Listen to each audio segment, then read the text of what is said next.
बिस्मिल्लाहिर्रहमानिर्रहीम। अस्सलामुअलैकुम वरहमतुल्लाहि वबरकातुहू। नाज़रीन इकराम, मैं हूँ homeo herbalist doctor Mohammad Mukhtar Qadri और आप देख रहे हैं मेरा यूट्यूब चैनल।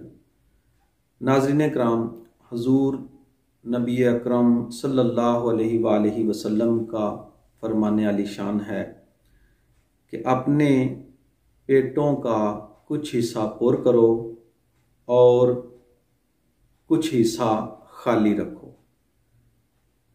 क्योंकि पेट ही बीमारियों का मंबा है। नाज़रीन इकराम, आज हम बात कर रहे हैं पेट में मौजूद गैस और कार्बन रिया यानी कि गैस कार्बन डाइऑक्साइड के बनने पर। तो मेरे पास अक्सर मरीज़ जो आते हैं वो यही शिकायत ज़्यादा करते हैं कि डॉक्टर साहब पेट में गैस बहुत ज़्यादा बनती है। तो नाज़रीन इकराम, आज हम सबसे पहले इसकी वजूहात जानेंगे कि ये गैस क्यों बनती है और इसकी वजूहात क्या हैं और इसका हल क्या है, इसका इलाज क्या है।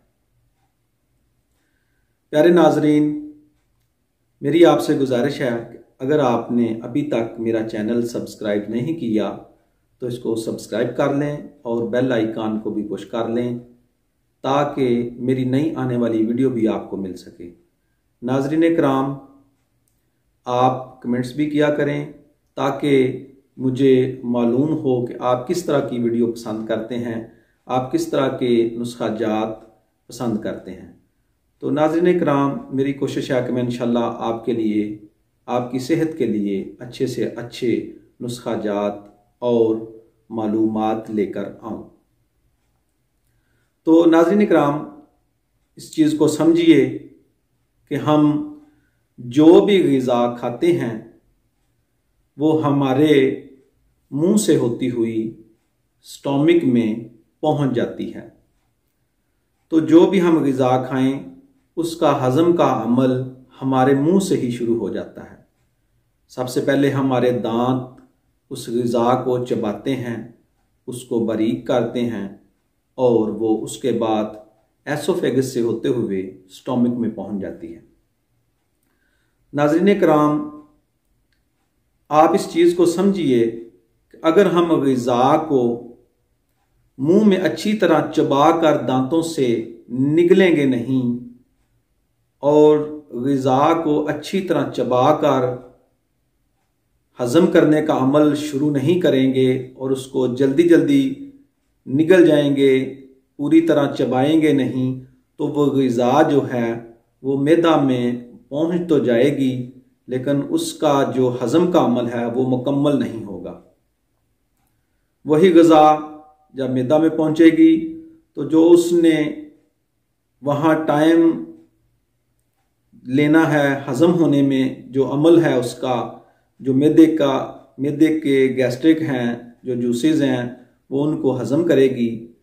तो वही ग़िज़ा जो 3 घंटे में हज़म होनी है वो 4 और 5 घंटे में हज़म होगी।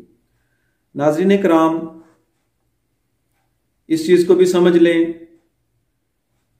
कि जब ग़िज़ा हमारी खुराक स्टोमिक में पहुंच जाती है तो ये एक फितरती अमल है कि वहाँ ग़िज़ा के एटम ब्लास्ट होते हैं।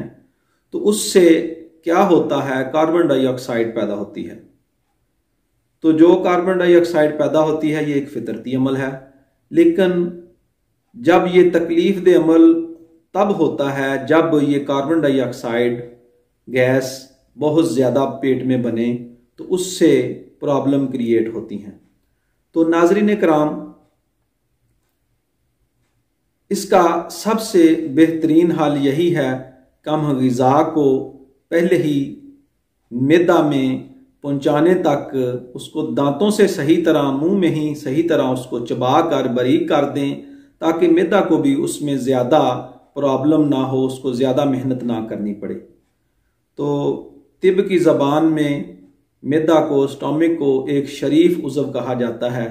तो हम जो भी खाएं, जो भी इसमें ठूंसते रहें, ये उस पर उसको हजम करने की कोशिश करता है और उसको हजम करके बाकी बॉडी में पहुंचा देता है। नाज़रीन इकराम,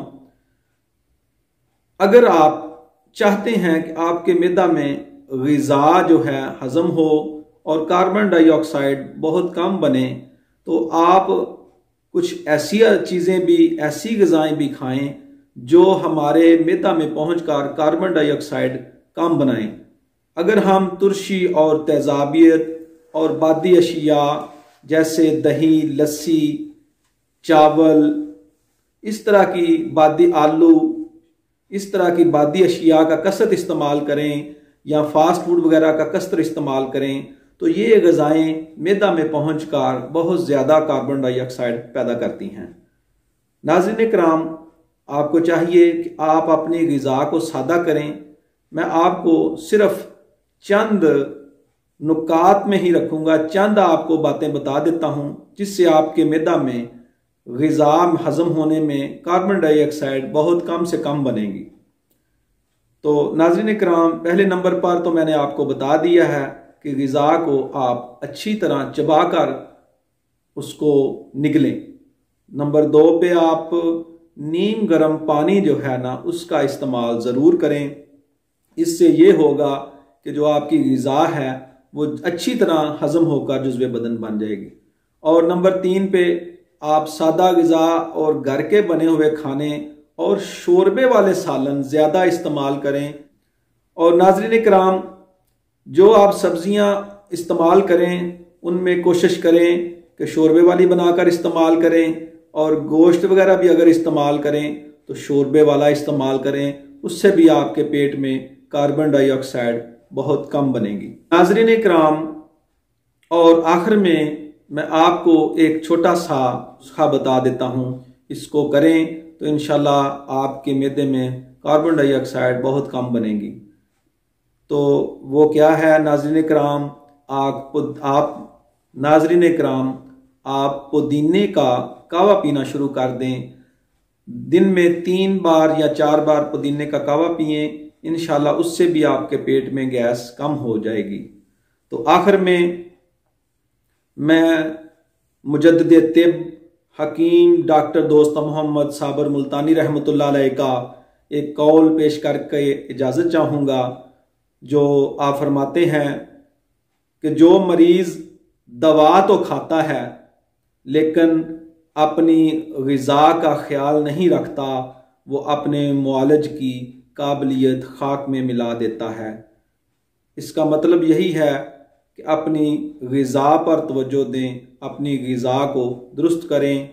मुआलिज जितना मर्ज़ी काबिल हो, अगर आप अपनी ग़िज़ा को दुरुस्त नहीं करेंगे तो मुआलिज जो है वो नाकाम हो जाएगा।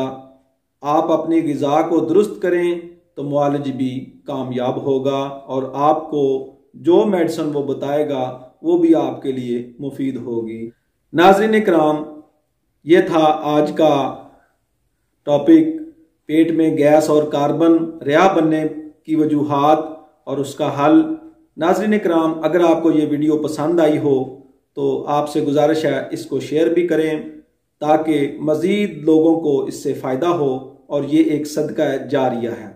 अस्सलामु अलैकुम वरहमतुल्लाहि वबरकातुहू।